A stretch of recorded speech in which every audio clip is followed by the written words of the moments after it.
E vamos agora à entrevista do dia com Maria Lídia Flandoli. Faltando menos de um mês para a Conferência da ONU Rio+20, a questão ambiental no Brasil é atropelada por esse vai e vem do Código Florestal lá no Congresso, pela também intensificação dos protestos do Abril Vermelho do MST. E hoje eu entrevisto o agrônomo Chico Graziano, escritor, consultor em sustentabilidade e que já foi secretário do Meio Ambiente e Agricultura no governo paulista e também presidente do INCRA, além de deputado federal pelo PSDB por 2 legislaturas. Obrigada, Chico Graziano, estar conosco. Eu quero começar com o Código Florestal. A presidente Dilma parece que está perdendo a paciência com esse vai e vem do Código Florestal e ameaçou até vetar o texto se for aprovada aquela anistia ao desmatador e entrar com uma medida provisória. O governo acerta endurecendo nesse sentido? Olha, eu diria que quem está perdendo a paciência são os agricultores, viu? Porque são 12 anos que essa matéria está em discussão no Congresso Nacional, desde quando eu era deputado, já por 2 vezes eu não concorri, né? E não se define qual é a lei. Quer dizer, os agricultores não sabem ao certo o que é que podem e o que é que não podem fazer.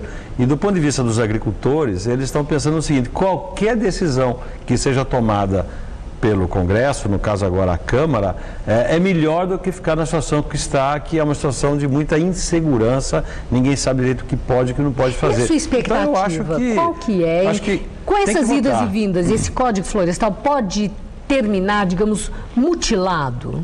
Não, eu tenho uma posição muito favorável, muito positiva em relação à proposta que o Senado elaborou e que agora está para a votação final na Câmara dos Deputados, que é a proposta que foi consertada, quer dizer, foi negociada lá no Senado com a participação da agricultura, da meio ambiente, do governo, mas voltou na Câmara o relator, o Piau, e ele fez algumas modificações que estão sendo entendidas como uma anistia. Não é bem assim, faz parte do jogo, enfim, político, né?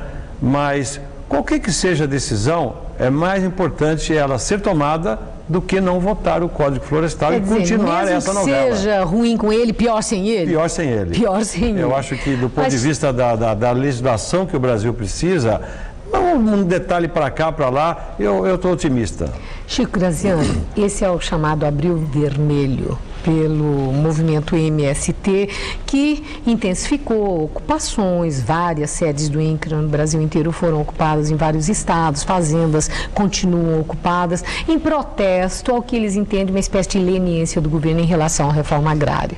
Por outro lado, eu li um artigo seu em que você fala que o Brasil fez a maior reforma agrária do mundo. Eu confesso que diante dessas duas visões tão antagônicas, eu me surpreendi. O que é que explica, né, uma distância tão grande entre o seu olhar e o olhar daqueles que protestam porque querem uma reforma agrária mais eficiente?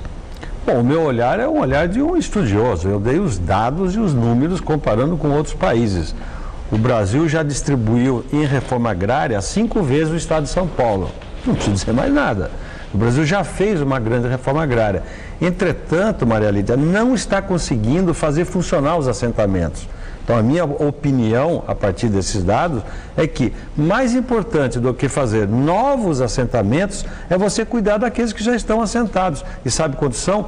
1.100.000 famílias já foram assentadas. Mas aí entra então, vai fazer mais enquanto esses estão mal vivendo. Os governos enrolam o trabalhador rural porque faz aquilo que chamam reforma agrária com os assentamentos e depois larga lá se virando? Larga lá se virando, não dá assistência técnica, estão distantes esses assentamentos.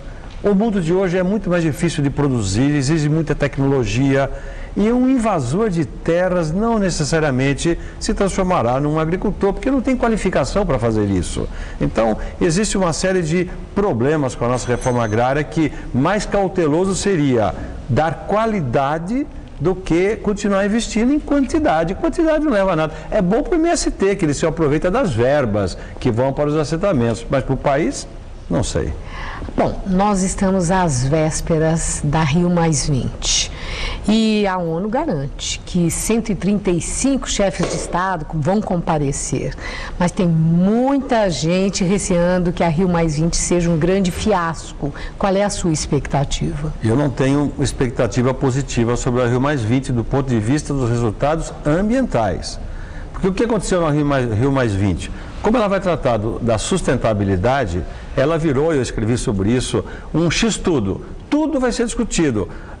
O auxílio aos povos indígenas, o combate à pobreza, o acesso das mulheres, não sei de onde. Quer dizer, então você colocou toda a agenda social na Rio+20 e a questão ambiental ficou em segundo plano. A Rio+20 perdeu o foco ambiental. Qual seria o foco? Quais os limites do planeta? Porque nós estamos chegando a um ponto da crise ecológica mundial muito grave. As decisões têm que ser tomadas agora para dar efeito ao final do século. Agora, essa questão ambiental, a sociedade rural tem sido muito responsabilizada pelo aquecimento global. Sempre se acusa. É injusto dizer que, historicamente, o trabalhador rural é um destruidor da natureza? Não é injusto, é um preconceito contra os agricultores. E a sociedade nossa é preconceituosa. A crise ecológica do mundo é causada pelas cidades. Quem matou os rios foram os esgotos, não foi o agricultor. O agricultor pode ter no processo inicial alguma responsabilidade, mas dizer que o agricultor hoje é responsável pela crise ambiental é desviar o foco. O problema está no petróleo, né? O gás estufa que está se acumulando vem da exploração industrial.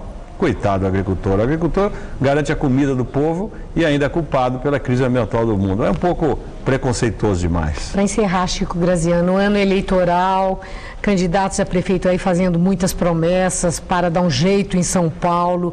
E o PSDB organizou um movimento nas redes sociais, a sua metrópole, para fazer uma consulta às pessoas, né? Dicas daquilo que elas se ressentem, o que elas querem que melhore, coisa e tal. Vocês estão tendo uma resposta? As pessoas estão realmente querendo participar? Nós tivemos uma boa resposta, especialmente entre os militantes do PSDB. Essa era a proposta. Abrir os partidos políticos. Os partidos políticos, Maria Lida, ficaram muito fechados em si próprios, né? A sociedade hoje quer participar mais e quer participar através da internet, os jovens principalmente. Eu acho que é um desafio, não só ao PSDB, mas a qualquer partido, para se abrir mais, conversar mais com a sociedade, porque senão a política fica faltando, fica deixando a desejar. Mas está tendo resposta? Sim, tivemos respostas, tivemos mais de 500 vídeos foram postados na rede da sua metrópole. Eu acho que é um começo, mas precisa fazer muito mais. Muito obrigada, Chico Graziano. Eu que agradeço. Uma boa noite. Boa noite. Gabriel.